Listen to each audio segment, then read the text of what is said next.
Shalom to the elect of Israel, to the hopeful elect of Israel, you Hebrew Israelites, you so-called Negroes, Latinos, Native Americans, West Indians, and Haitians. Got to give all praises, honor, and glory to Yahweh, Bahashem, Yahweh Shai. The Most High, the Heavenly Father, his Hebrew name is Yahweh, not Yahweh, not Jehovah, not God, not Elohim, not Most High, not Lord, not Yah, not Jah, not High, not Allah, not Abba, not Yahuwah. It's Yahweh. And his only begotten Son name in the Hebrew is Yahweh Shai. Not Yahshua, not Yeshua, not Jesus Christos, not Jesus Christ, not Serapis Christos, not Yeshua, not Yehoshua, not Yehusha. It's Yahweh Shai. So got to give all praise, honor, and glory to Yahweh Bahashem Yahweh Shai, Bahashem Rakat Korash.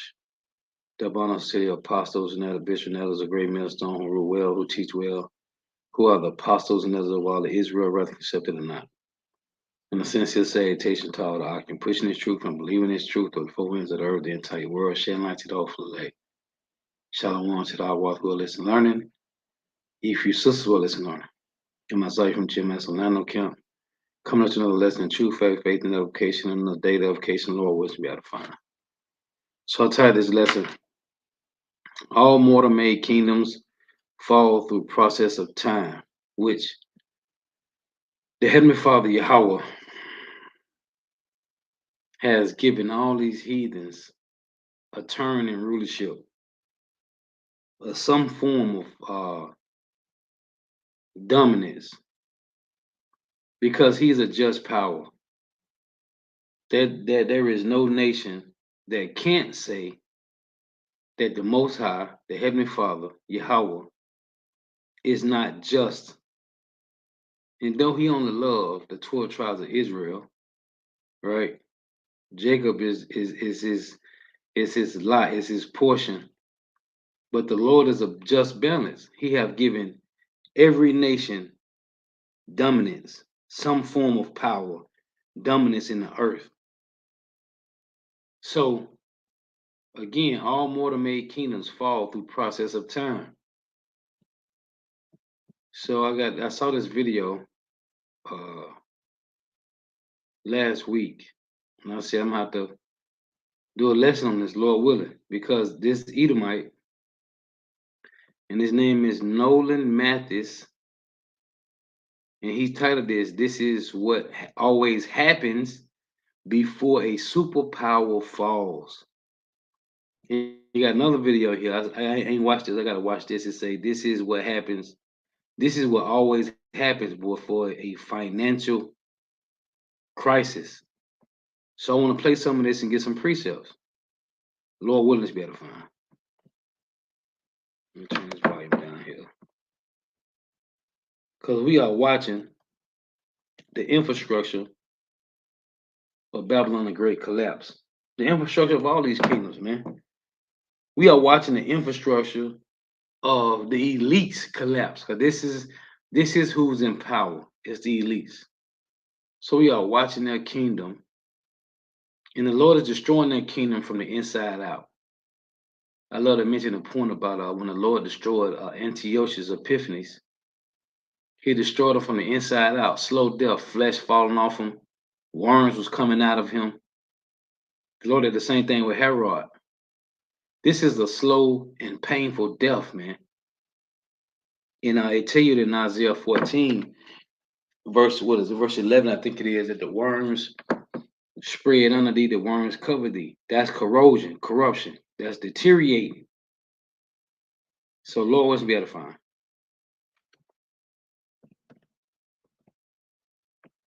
Throughout history, mighty empires have risen to unparalleled heights, only to crumble into the dust of forgotten eras. From the grandeur of Rome to the economic might of the 20th century superpower. See, he said they all crumble into the dust. I got to run this back. Because it tell you when the Lord said it in Genesis 3 and 14, he told the serpent that he is cursed above all cattle and upon every beast of the field. The Lord looks at the people, nations, as beasts. Solomon mentioned it in Ecclesiastes 3 and 18. He said the sons of men are not above the preeminence of a beast. Right? And then It's also mentioned, let me get this real quick. It's also mentioned in Psalms 49. Let's read this. This is Psalms 49. In verse 6, it reads, "They that trust in their wealth and boast themselves in the multitude of their riches, none of them could by any means redeem his brother, nor give to God a ransom for him." Right? Some of the Edomites. Verse 11 reads, "Their inward thoughts is that their houses shall continue forever, and their dwelling places to all generations. They call their lands after their own names. Nevertheless, man being in honor, the Edomites is in honor right now. Nevertheless, it's Psalms 49 and 12. Nevertheless, man being in honor abideth not. He is like the beasts that perish." And the Lord said it. They're in the dust in Genesis 3 and 14, right? They are cursed above all cattle and upon every beast of the field. On the belly shall they go, which means you're gonna be the lowest of the low, and dust shall they eat all the days of their life. Dust represents confusion. So everywhere the so-called white man go, where he brings confusion. Throughout history, mighty empires have risen to unparalleled heights, only to crumble into the dust of forgotten eras. From the grandeur of Rome to the economic might of the 20th century superpowers, the story is always the same. But what causes these collapses? See, he didn't say the Greek Empire. He said from the Roman Empire until now. Let's run it back. I'm gonna let it ride. Throughout history, mighty empires have risen to unparalleled heights, only to crumble into the dust of forgotten eras. From the grandeur of Rome to the economic might of the 20th century superpowers, the story is always the same. But what causes these collapses? What are the warning signs that can transform prosperity into precarity? And what does the US need to watch out for? Today, we are at a crossroads. The economic landscape is shifting under our feet, and the patterns we see now mirror those that have preceded the downfall of the greatest empires in history. This is what always happens before an empire collapses. Are you paying attention? It's no secret that the United States is at a crossroads. As countries de-dollarize and many countries choose to team up against what is the largest and greatest nation, arguably, in the world, we're seeing more and more fear, especially here at home. And who's more better to tell you about the fall than the Edomites? Who's better to tell you at this than the Edomites, man? Will the dollar collapse? Is the economy about to collapse? Do we have a debt problem? And just how bad is it? And even more importantly, just how long does the US have to continue to be the primary world superpower? And in this video, I'm going to discuss the rise and the fall of many of the great empires, what is consistent among all of those collapses, and where exactly the US is right now, especially relative to China. And then at the end of this video, I'm going to discuss what you can do to protect yourself from the inevitable, because every great empire in history has collapsed, so that you don't have to worry about your finances when that happens. But before I get into all the details, my name is Nolan Mathias, and if you want to thrive financially, if you want more, this is the place for you. So do me a favor, if at the end of this video you found it useful or interesting, hit the subscribe button and hit the like button so more people like you can see this video. So I'd like to begin by talking about the most recent changes to the New World Order. And full credit where credit is due here, many of the charts in this video come directly from Ray Dalio, and specifically from his book, The Changing World Order. And whether you want to delve into the full book or not, you can simply search Ray Dalio, The Changing World Order, and LinkedIn, and Ray Dalio has posted summaries of each chapter. Now, that being said, many of the charts in this video do come from Ray Dalio's book. However, a lot of the research has been done outside of that book. Research that I've done on my own using scholarly journals, encyclopedias, and I have come to many of my own conclusions, which in a lot of ways mirror Ray Dalio's opinions, but in a lot of ways don't. And there's one specific difference between Ray Dalio's thought process and mine, which I think is quite interesting. Now, that being said, Ray Dalio is incredibly more successful than I am. He is one of the leading thinkers in the world right now, especially when it comes to economic collapses. But I do think that even with the best thinkers in the world, there is always a need for context and simplification. And that's what I intend to do in this video, is try to simplify a very, very complex topic. Over the last several hundred years, we have seen the Netherlands be the #1 superpower in the world, to be taken out essentially by the United Kingdom, and then the United States taking over just after World War II as the primary world superpower. And a lot of this has to do with several things, including military power, economic power, GDP, and most importantly, the status as the world's reserve currency. And as you can see from Ray Dalio's chart here, China is very much on the rise, while the United States is facing, at this moment right now, a decline. Now, in my research, I was able to determine that there are essentially 5 reasons why superpowers collapse. Now, there's all kinds of articles out there. There's articles that say there's 7 reasons or 12 reasons or 15 reasons. But what I did is I took a look at the most recent superpower collapses, and then I compared them to one of the most famous and the most horrific empire collapses, which was that of ancient Rome. And when you go back in history, you can see that there are things that continually happen time and time. And what I found was that there was 5 commonalities between the recent collapses of world superpowers and that of ancient Rome. And they were primarily economic decline, military overreach, political instability and corruption, internal strife and rebellions, and external pressures. And primarily external pressures means pressures from other countries. Now, Dalio has this chart where he talks about the typical big cycle behind empires, rises, and declines.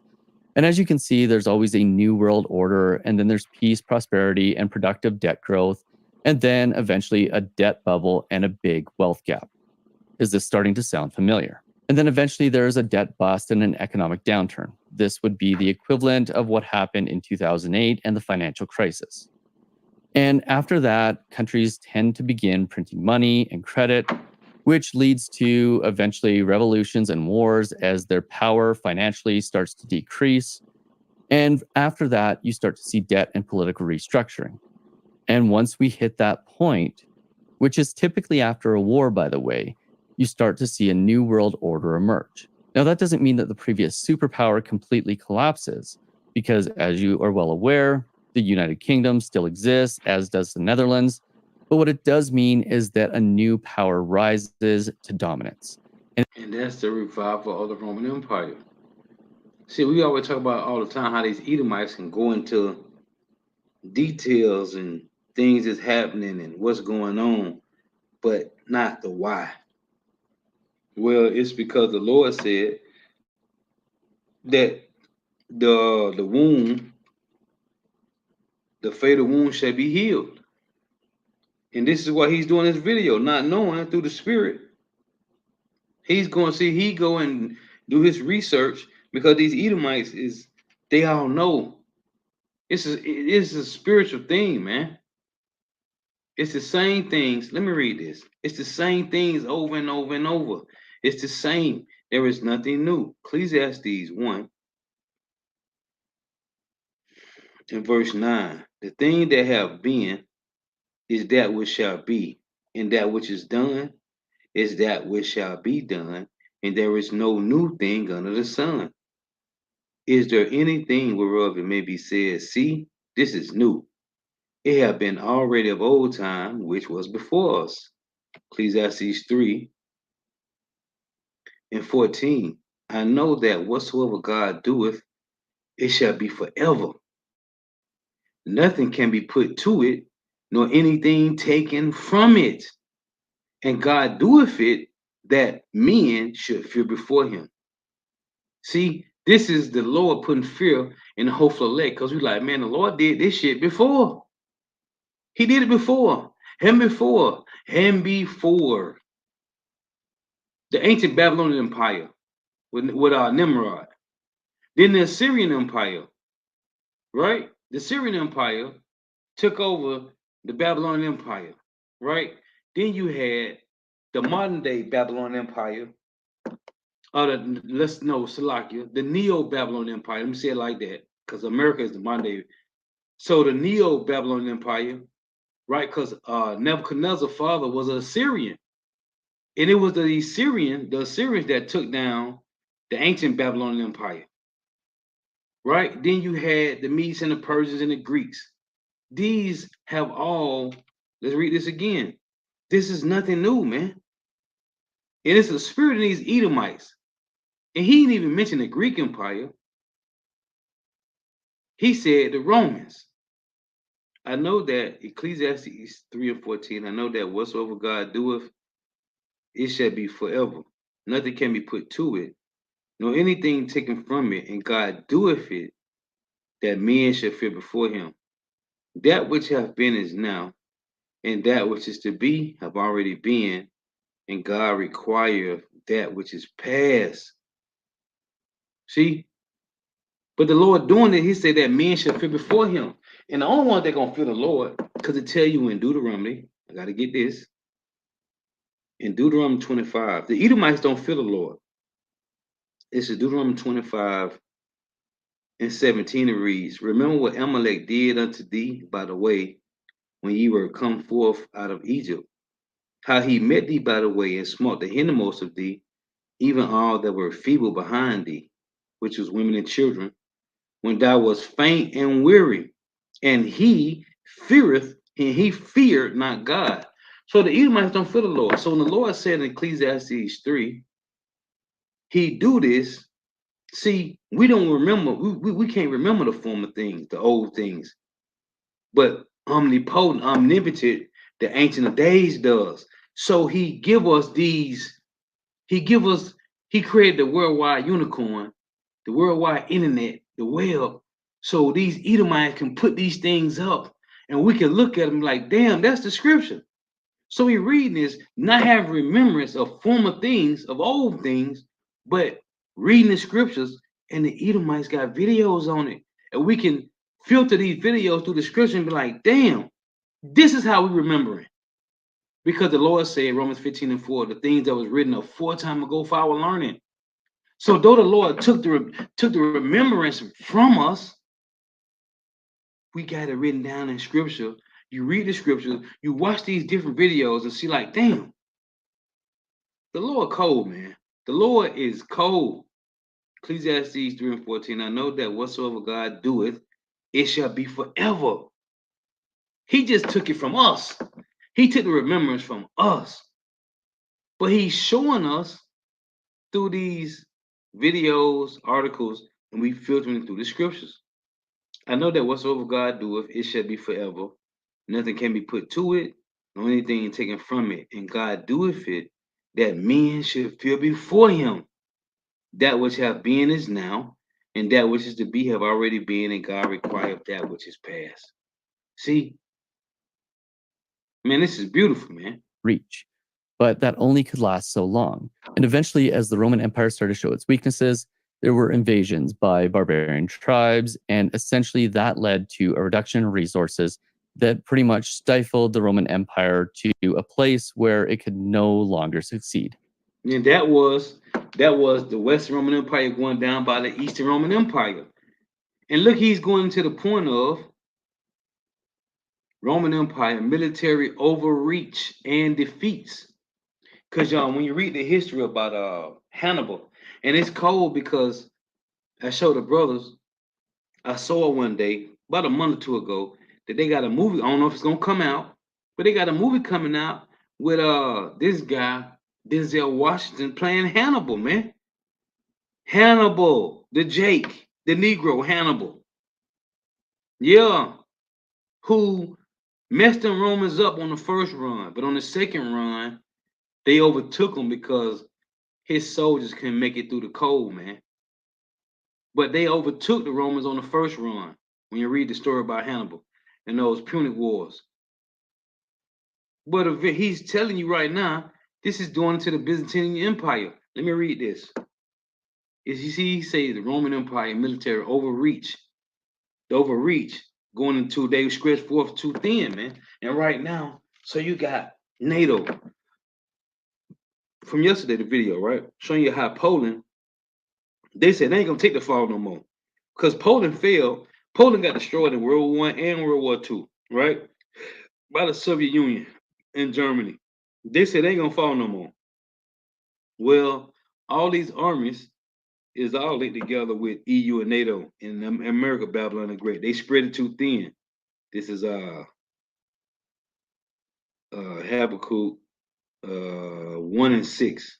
For lo, I raised up the Chaldeans, which is the modern day Chaldeans, the Edomites, that bitter and hasty nation. Sure, you're talking about now because the word America means bitter. Amerigo, bitter. For lo, I raise up the Chaldeans, that bitter and hasty nation, which shall march through the breadth of the land to possess the dwelling places that are not theirs. They are terrible and dreadful. Their judgment and their dignity shall proceed of themselves. Their horses also are swifter than the leopards, and more fierce than the evening wolves. She said their horses are swifter than the leopards. So this is the Greek Empire was nothing like the Roman Empire. It reads, and their horsemen shall spread themselves, and their horsemen shall come from far. They shall fly as the eagle that hasteneth to eat. They shall come out for violence. Their faces shall sup up as the east wind. They shall gather the captivity as the sand. See, it said that horsemen shall spread themselves. And America is trying to defend Taiwan from China, Ukraine from Russia, and Israel from Iran, and other regions, man. They spread it too thin. He's going into the details. Invasion by barbarian tribes like the Visigoths, Vandals, and Hulls. And the barbarians were Israelites, man. So he's twisting the truth with lies, as Edomites do. There were invasions by barbarian tribes, and essentially that led to a reduction in resources that pretty much stifled the Roman Empire to a place where it could no longer succeed.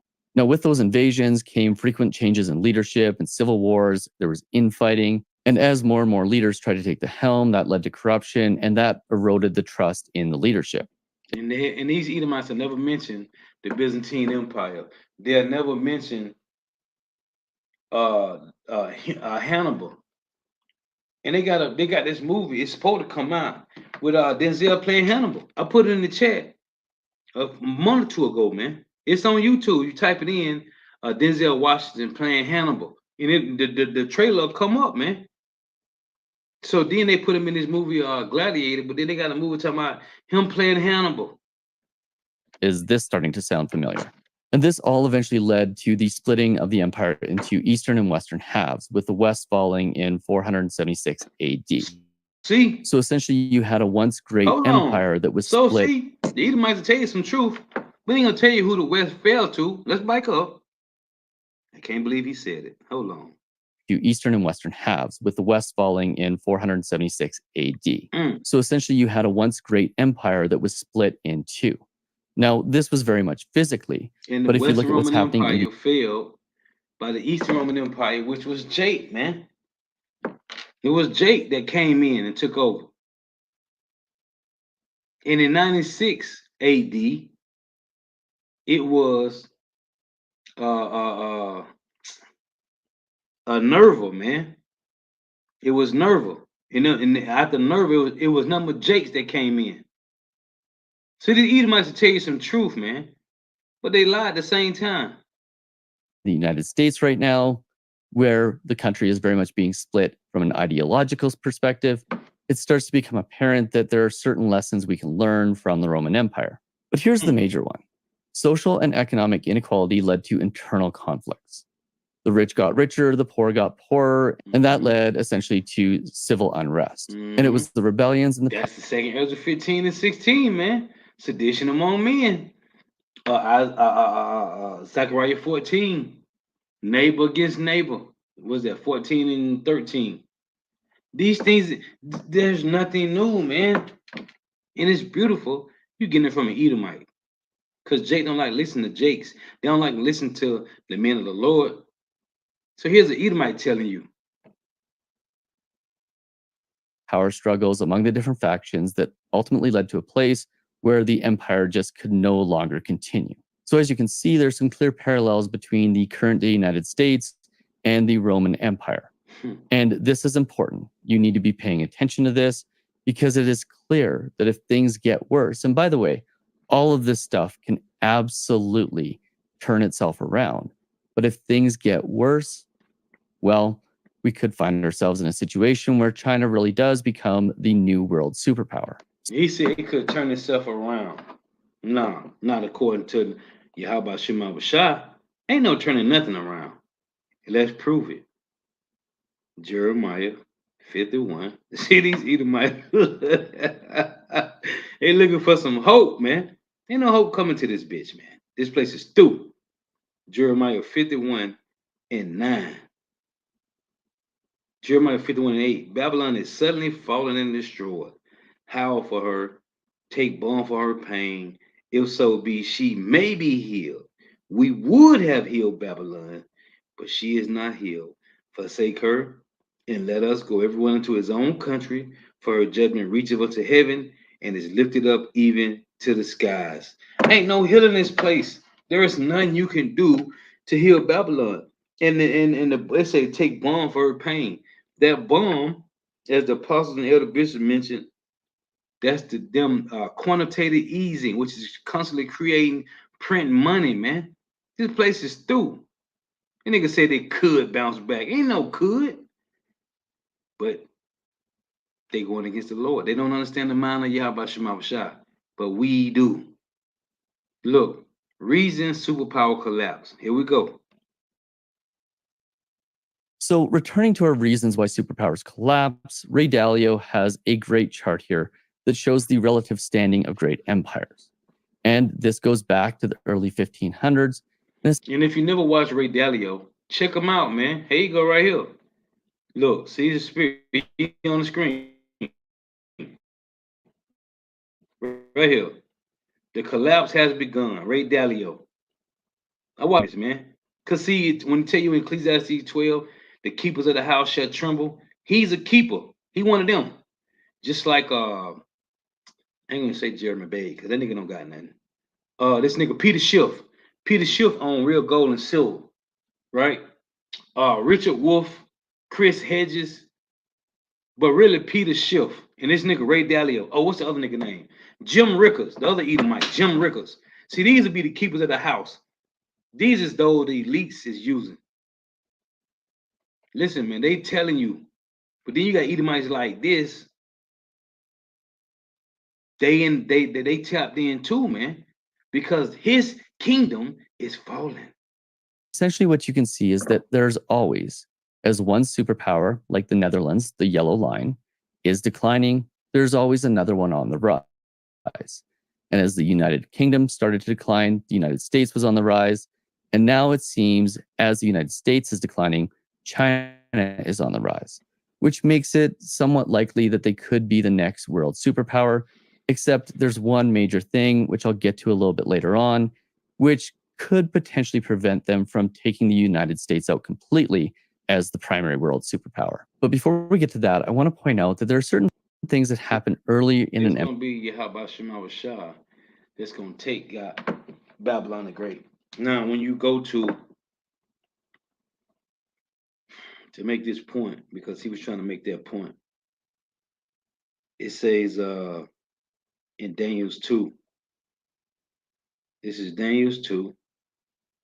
No, Yahweh Shema Shah going to destroy Babylon the Great. And China will not be the next superpower. Neither is Russia. This is Daniel's 2 and 44.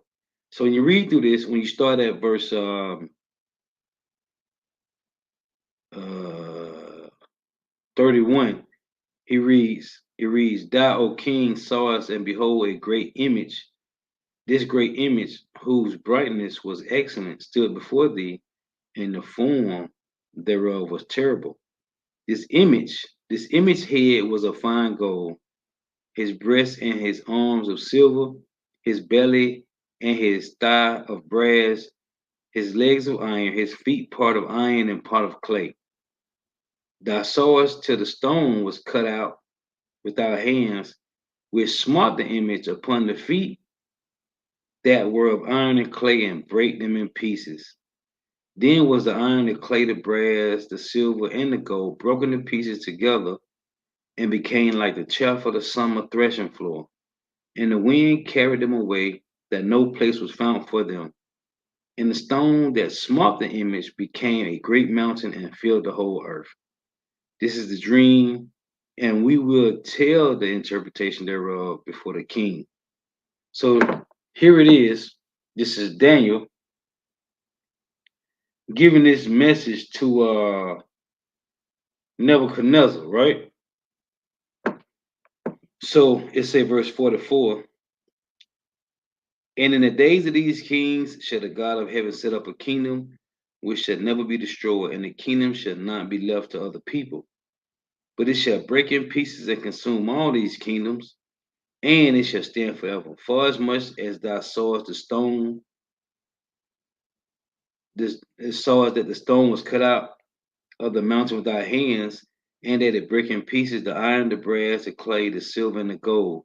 The great God have made known to the king what shall come to pass hereafter, and the dream is certain, and the interpretation thereof sure. So this stone that was cut out with our hands, that's Yahweh Shai, man.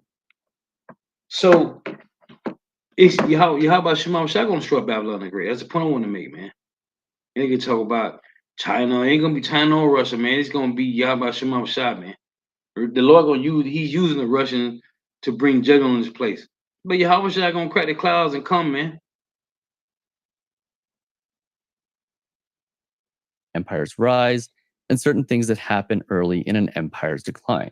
And I'm going to point out right now that the black line, which is the reserve status, is typically the last thing that starts to decline. And it tends to happen very late in the cycle, almost 20 years after the start of the decline of pretty much all of the other factors. But if you look at the first two things that almost always start the rise of an empire, it's almost always education and innovation and technology. Think about the US taking over from Great Britain as the world superpower. It was very much the creation of the atomic bomb, the innovation and the technology. You heard what he said? See, even Jace don't know this. Man, call out Yahweh Shema Shai. Hold on, man. Hold on. He said America came out of Great Britain, which we all know now because the Lord gave us spiritual fathers. That's at Jeremiah 3 and 15, man. The Wadi Yahweh Shema Shai. See, the Lord, as I did a lesson a while ago, the Lord has given us talents to gather the intel, break it down, right? Eat the roll so you can filter these things through the roll and explain it to the flock. Education and innovation and technology. Think about the US taking over from Great Britain as the world superpower. It was. Hold on. We got to get that. See, this is all in the scriptures, man. The U.S. taking over from out of Great Britain. This is now in Daniel's 2, not Daniel's 2, Daniel 7. It says, let's read this. It reads,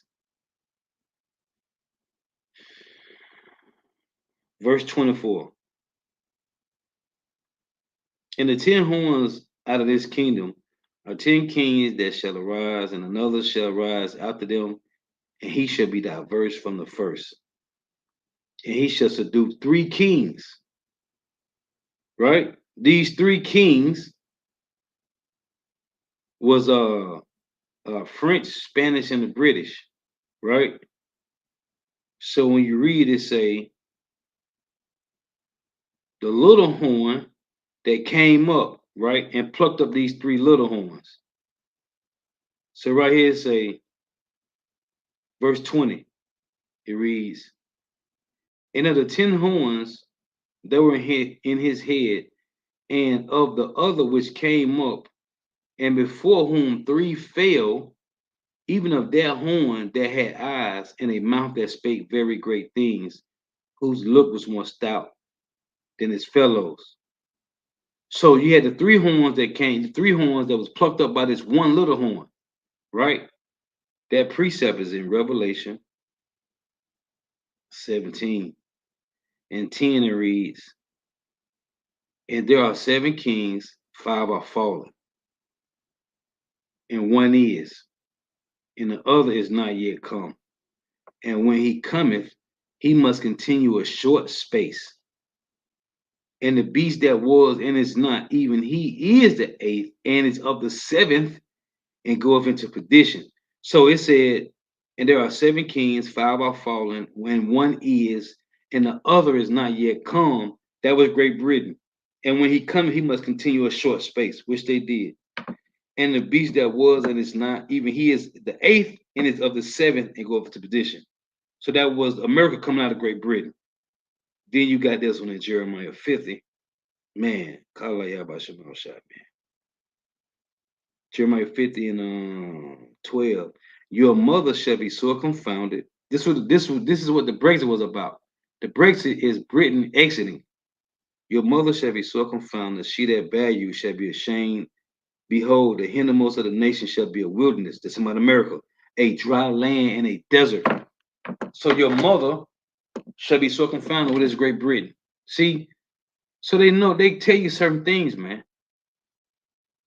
Very much the creation of the atomic bomb, the innovation and the technology associated with nuclear power that led them to become the new world superpower. Now, from an education and an innovation and See, out of all that, America, because we was joking. I said this yesterday. We was joking how it seemed like Babylon the Great, because Russia got more missiles than any country, and you got EU, NATO, and America just joined together, and it's just Russia, and Russia got more missiles than all these countries, man. So did America get the worst science, German scientists, the Teamanites, and Russia got the best? But America created the atomic bomb first.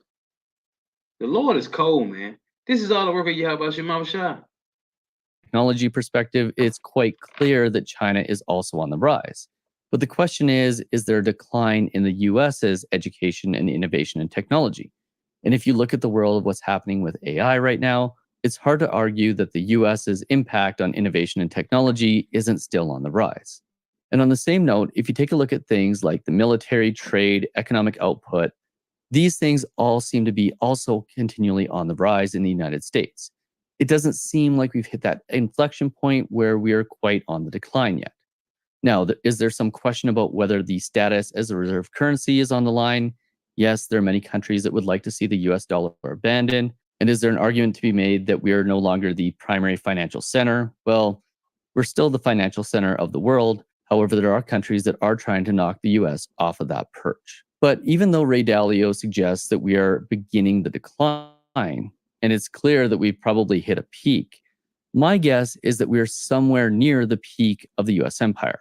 And if we reference Ray Dalio's assertion that the rise and fall of an empire lasts about as long as a human life cycle, well, that would imply that we're about in the middle, and there's potentially anywhere from 20 to 40 to 60 years until the US really has to worry about being knocked off that perch. Now, that being said, the US is definitely 80 years into being the world's leading economic power. The question is, how much longer does the US have? And the answer to that question is very much hard to figure out. But if you watch YouTube videos and you read certain articles online, you might be led to believe that the end is very much near. And the reality is it probably isn't. Yes, there's more competition, but that competition still has a long way to go to supersede the US as the primary world superpower. So let's take a look at the 5 things that lead to the collapse of a superpower. And let's start with economic. And what I'm going to do here is I'm going to explain each, and then I'm going to reference those to the Netherlands. Hold on. Salaki, bear with me. Hold on.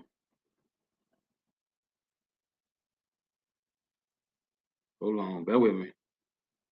I messed up. Moving too fast. Hold on here. Oh, man.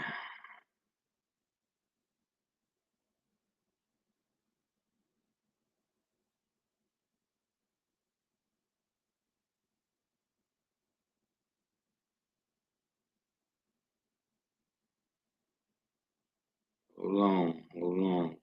Few ticks. Salakia.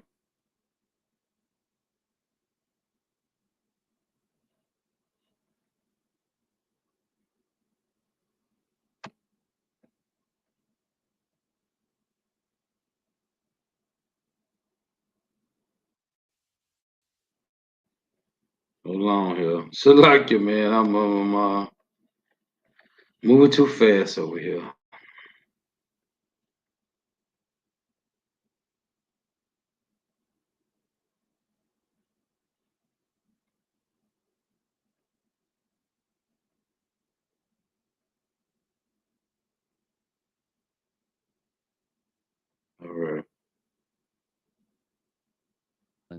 and the UK. And then after that, at the end, I'm going to show you exactly what's going on in the US, the decline of the US, and the rise of China. And I'm going to show you that one thing that could potentially cause the US to maintain its superpower status. Hold on, because he said something. I was going to get a preset. That's why it kind of jumped a little bit. Let's go back. Precede the US as the primary world superpower. So let's take a look at the 5 things that lead to the collapse of a superpower. And let's start with economic decline. And what I'm going to do here is I'm going to explain each, and then I'm going to reference those to the Netherlands and the UK.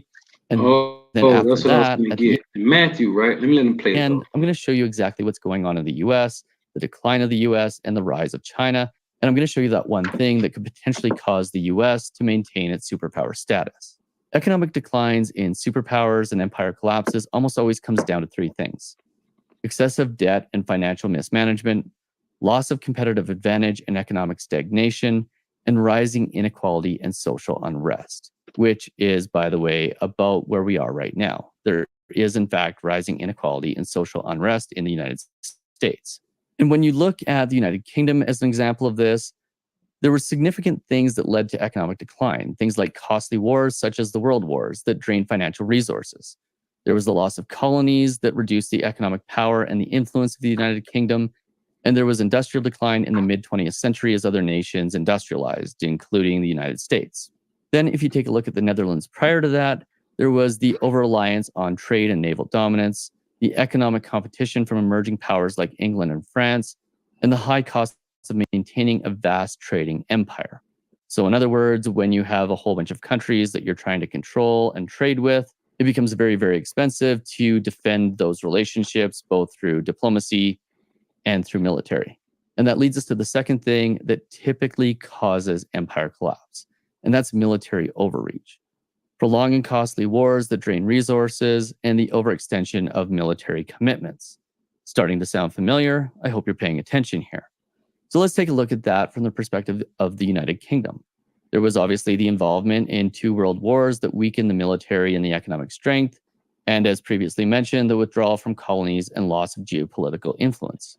And then in the Netherlands, there was the wars with England and France, particularly the Anglo-Dutch Wars. And I cannot emphasize enough that there was an extended period of war prior to the United Kingdom succeeding the Netherlands. And it was primarily these wars and the loss of the naval supremacy that led to the loss of key territories, and that subsequently led to a shrink in trade and a shrink in the economies. And there were Anglo-Dutch wars. So you got these people call themselves Anglo-Saxons, which Anglo-Saxon mean angelic sons of Isaac. This ain't talking about the Edomites, man. It was Jake. We're talking about Jakes, man. These is Edomites he's talking about. They were no longer the vast superpower from a military perspective, and as a result, that had a significant impact on their economy. And for comparison, if you look at what happened to Germany during World War II, you can see that similar things have happened over time. When you lose a war, you tend to lose a lot of your economic viability, you tend to owe the winning parties a lot of money, and as a result, you tend to go through a significant period of time where you just don't have the economic power to compete anymore. And often the loss of that economic power leads to political instability and corruption. There's almost always deep political divisions and ineffective governance. Welcome to the United States in 2024. And there's almost always an erosion of trust in institutions and leadership. And if you look at what is happening in the United States right now, there is very much a 50-50 split between one party and the other, and members of both parties simply do not trust one another. See, that's that Mark. Gotta read these precepts, man. Mark 3:25, Mark 3:23. And he called them unto him and said unto them in parables, how can Satan cast out Satan? And if a kingdom be divided against itself, that kingdom could not stand.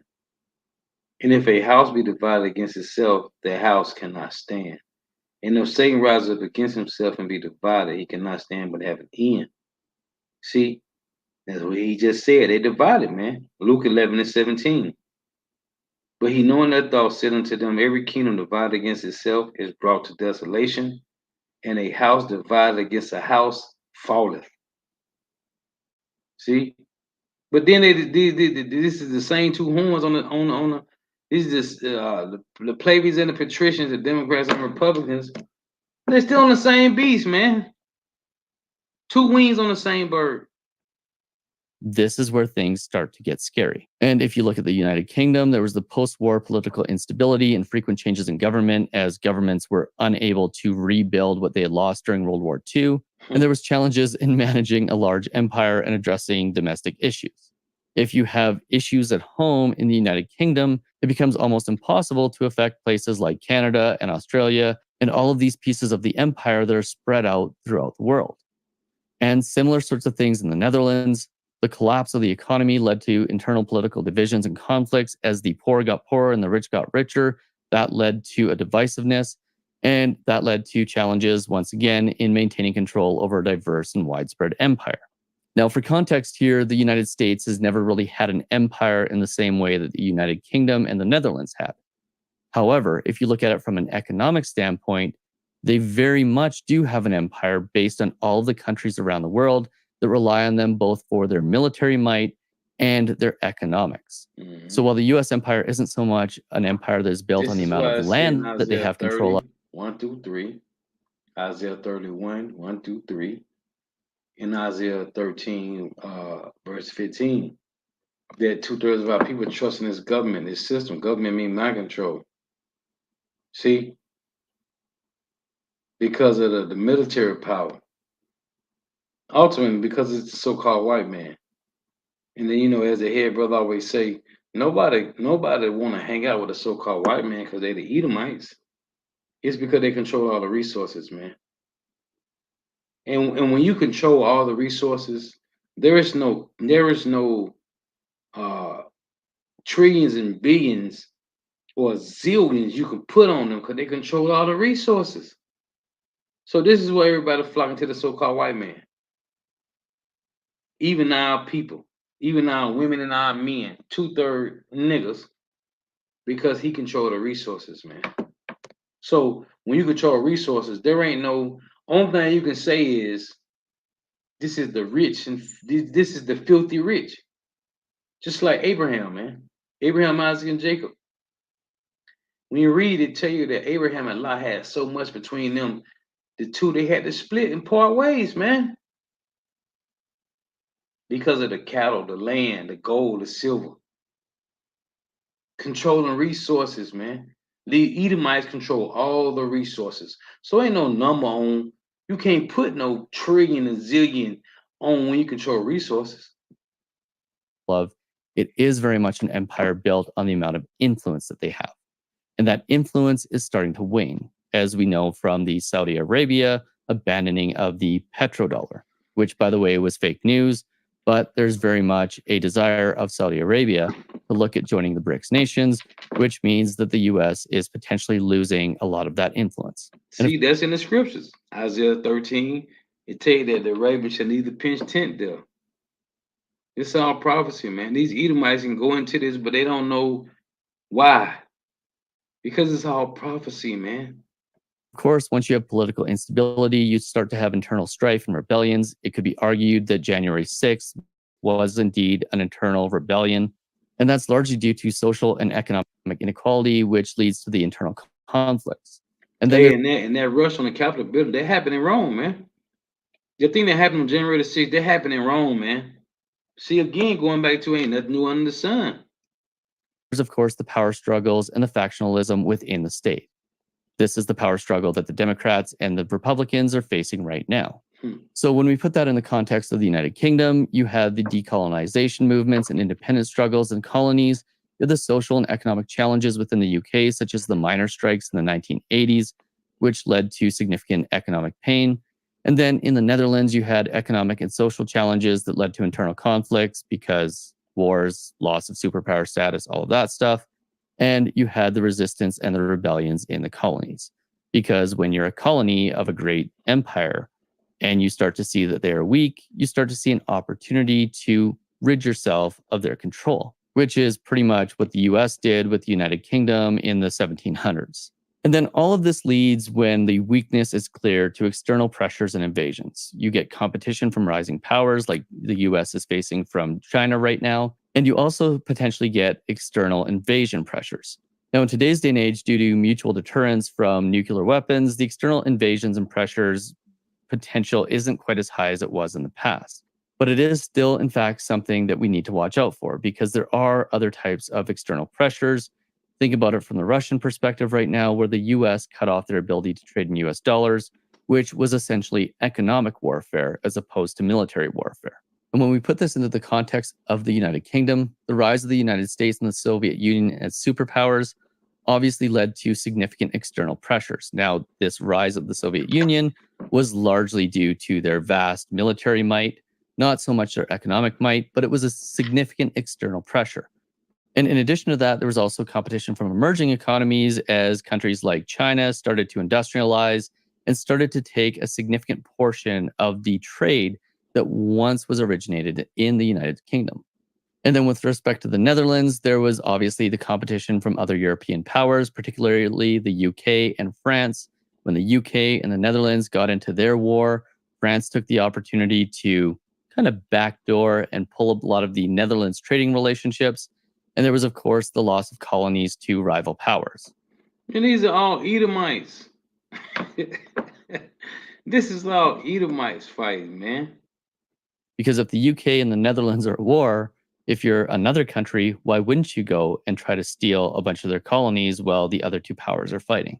Now, this is where it becomes interesting, because this is where we need to discuss the decline of the US. And right now, the US is definitely facing these 5 factors that lead to an empire collapse. From an economic decline perspective, the debt and the deficits are of particular concern. Now, relative to other countries, including China, things aren't quite as bad as you might expect, but they are significantly worse than they have been for the United States in the past. From a political instability perspective, we're seeing polarization and erosion of trust in the government. From a military overreach perspective, we're seeing costly wars that continue and global military commitments that are just so significant that they're one of the leading factors that is leading to the debt and the deficits the U.S. continues to run up. And of course, Yeah, and I want to say this because he mentioned about the fall of the Soviet Union, right? Through NATO. NATO was created to bring down the Soviet Union. So I got a video here that says NATO admits their weapons can't stop Russia. Okay? This is a video from yesterday. NATO admits their weapons can't stop Russia. And the guy got, let me show it to you. The guy got this guy on the screen. As a matter of fact, no. I'm just gonna let this play. So this of course, guy, we have the social decline. This is the he got it's a video. It's called NATO admits their weapons can't stop Russia. But NATO was created to take down the Soviet Union, where the Lord said he's gonna put hooks into the jaws of the Soviet Union, right, and turn them back. So you got this guy that's over NATO. He's making it's a press conference. But anyway, the rich getting richer, the poor getting poorer, and that is very much apparent after the pandemic. And as all of these things start to come into play, there are external pressures, rising competitors, the BRICS nations, technological disruption, and a real serious threat to places like Taiwan that the US relies on to feed their technological innovation, which, if there were a conflict between China and the US with respect to Taiwan, that could very much lead to a significant decline in the US's ability to be technologically competitive. Now, on the other hand, with respect to the rise of China, we're seeing rapid industrialization, infrastructure development, innovation, and technology. From a political stability standpoint, we're seeing centralized authority, economic reforms. The military is consistently expanding. The social cohesion is getting better and better. Education is improving, health is improving, and there's global integration, both with the BRICS nations and with many of the other nations all over the world. But that also includes the significant relationship between China and the US which includes the US being the biggest buyer of Chinese goods and China being the biggest supplier of US goods. Now, there's one. And that goes into that second Ezra 15 when the Lord said, let me read it. This is second Ezra. Because Asia, China has made themselves like America, man. Second Ezra 15 in verse 46. And thou, Asia, that are partaker of the hope of Babylon and of the glory of her person. Woe be unto thee, thou wretch, because thou hast made thyself like unto her, and hast decked thy daughters in whoredom, that they might please and glory in thy lovers, which have always desired to commit whoredom with thee. See, it said, thou Asia, thou art partaker of the hope of Babylon. What he just said, let's play it back. And better. Education is improving, health is improving, and there's global integration, both with the BRICS nations and with many of the other nations all over the world. But that also includes the significant relationship between China and the US, which includes the US being the biggest buyer of Chinese goods and China being the biggest supplier of US goods. Now, there's one theme that has been consistent when we've talked about the Roman Empire, the Netherlands, and the UK. And that is that the collapse of all of those empires was largely due to a significant war. And it's my opinion that the prospects of war is the one thing that could see the United States and China actually not interchange with respect to their superpower status, but very much run in parallel for a significant period of time. Because there's a whole bunch of things that make war between the US and China less likely than a war between countries like the Netherlands and the UK. There is the diplomatic engagement and communication, the instant communication between nations that never existed before. Let me read this. This is Psalms. This is Psalms, verse 74. And it was dealing with the Egyptian Empire. As a matter of fact, hold on, before I get that, let me get this to Wisdom of Solomon 18. Because what the Lord did to the Egyptians, he's going to do to the Edomites.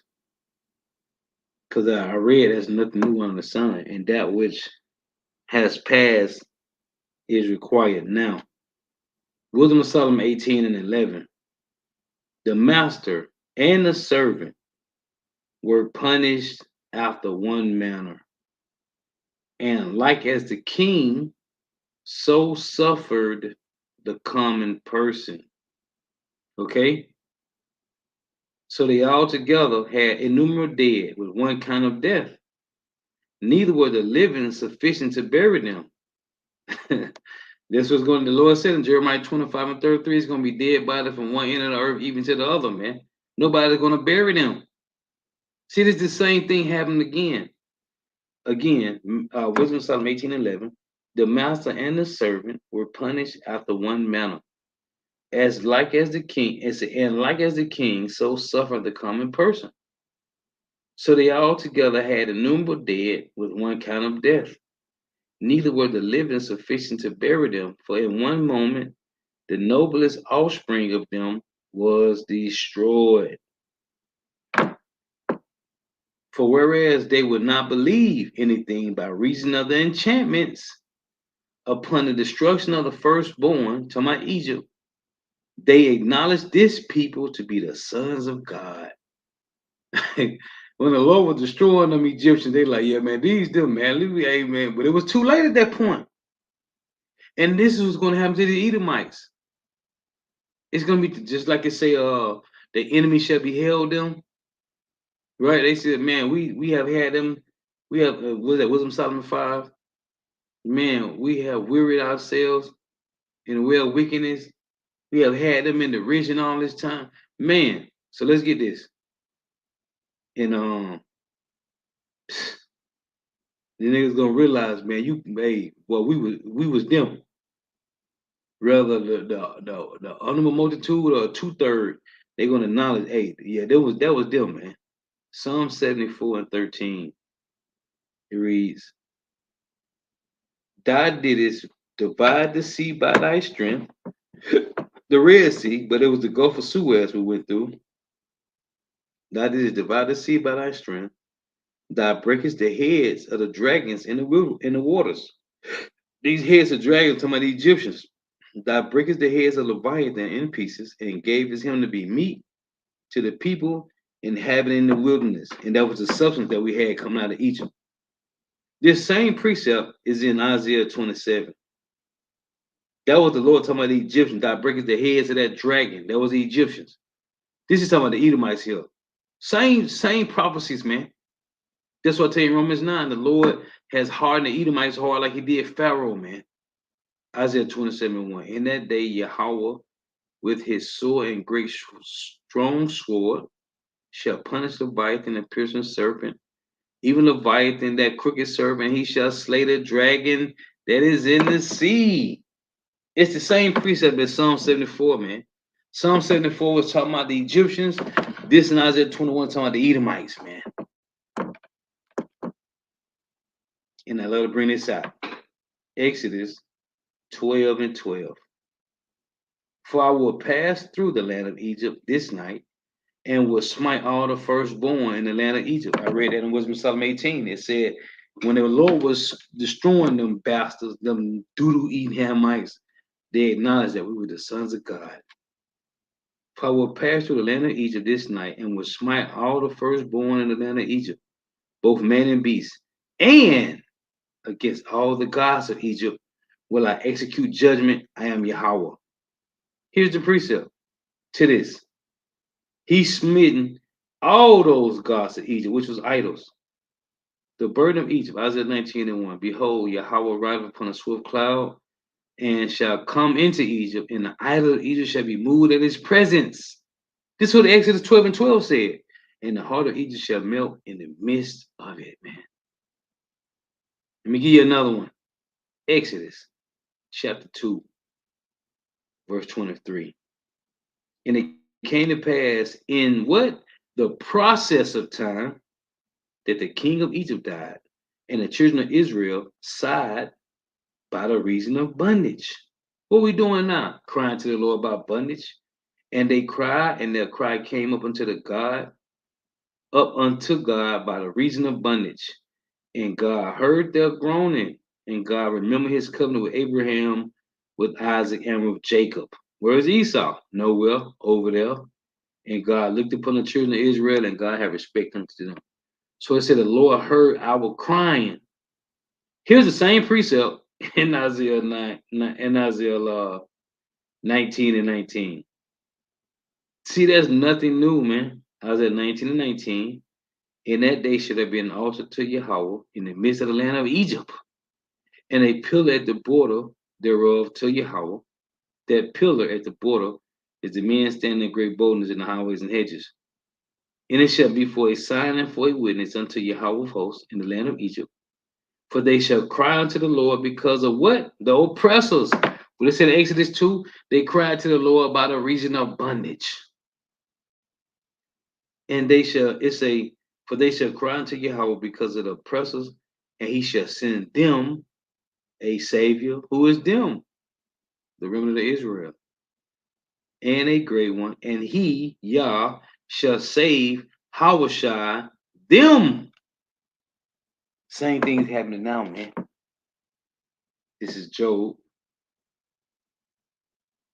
This is Job 24:23. Though it be given him to be in safety, whereon he resteth, yet his eyes are upon their ways. The Lord is watching you the whole time. They are exalted for a little while, but are gone and brought low, back to the bases of men. They are taken out of the way as all other. This is what this Edomite is going into, all the rulerships that fall, and cut off at the tops of the ears of corn. When you cut off the tops of the ears of corn, you throw those to the hog bucket. You get them to the hog, to the pigs. And if it be not so, who shall make me a liar and make my speech nothing worth? Then there's also the economic interdependence, the fact that China relies on the US as much as the US relies on China. Now, clearly, with the BRICS nations, they are trying to do everything they can to make it so the US can't dominate who a country can trade with. But that doesn't mean that if, in fact, the BRICS nations are able to come up with an alternative reserve currency, that it will definitely take out the US dollar as the primary reserve currency. In fact, there's a lot of good evidence to show that there could be multiple reserve currencies in the future. And I'll link to a video about that at the end. But the big one, and the most Ain't gonna be no multiple. The scripture says it's gonna be one. The MOTB, man. Yep, the RFID micro C up, man. That's it. Ain't gonna be no multiple. important one is the military deterrence and balance. You have two superpowers, both have nuclear weapons, and unlike in the past, where an invasion or a fight or a war could have been devastating but not catastrophic, a war between two superpowers in today's day and age would in fact be catastrophic to not just one but both economies.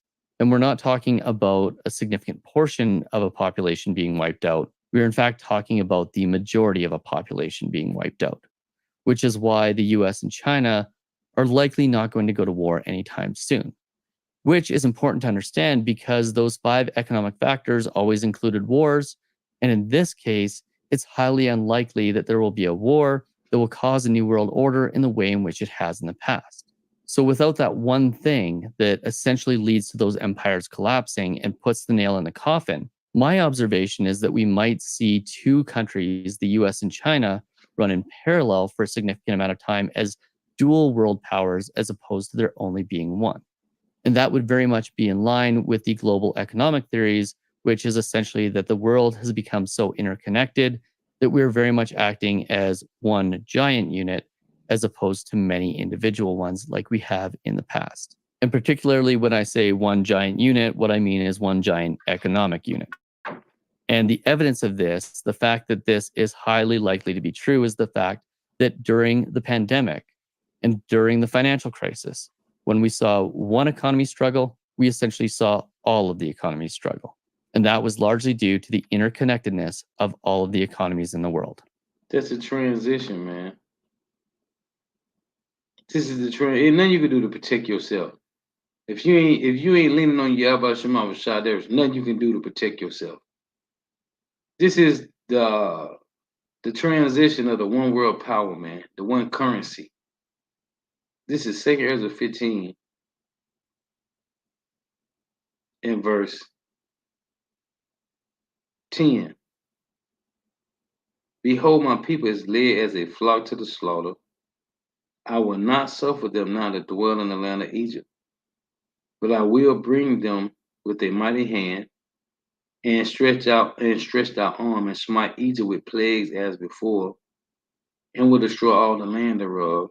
Egypt shall mourn, and the foundation of it shall be smitten with plagues and punishment that God shall bring upon it. See? Till it's a day that till the ground shall mourn the farmers, for the seed shall fail through the blasting and hail, and with a fearful constellation. This is what's coming, man. So if Yahweh Shema Rashai hasn't given you the Holy Spirit to fear them, you can't protect yourself. Lord was edifying. Got to give all praise, honor, and glory to Yahweh Bahashem Yahushai, Bahashem Rikad Kodash. Double honor to the apostles, and elder bishops, and others of great millstone who rule well, who teach well, who are the apostles and elders of all of Israel, ready to accept it or not. In a sincere salutation to all the can pushing the truth and believing in truth but the four winds of the earth. The entire world shall light to the whole elect, shalom to the walk for listen learning. If you sizzle, listen on growth tuning in, may Yahweh Shema Shaka team bless your houses. May the blessing of Alexa be upon your houses. Till next time I say shalom, wa ba. We are watching what the Lord did to the Babylonian Empire, which transitioned to the Assyrian Empire, because the Syrians took down the ancient Babylonian Empire with Nimrod, right? And then you had,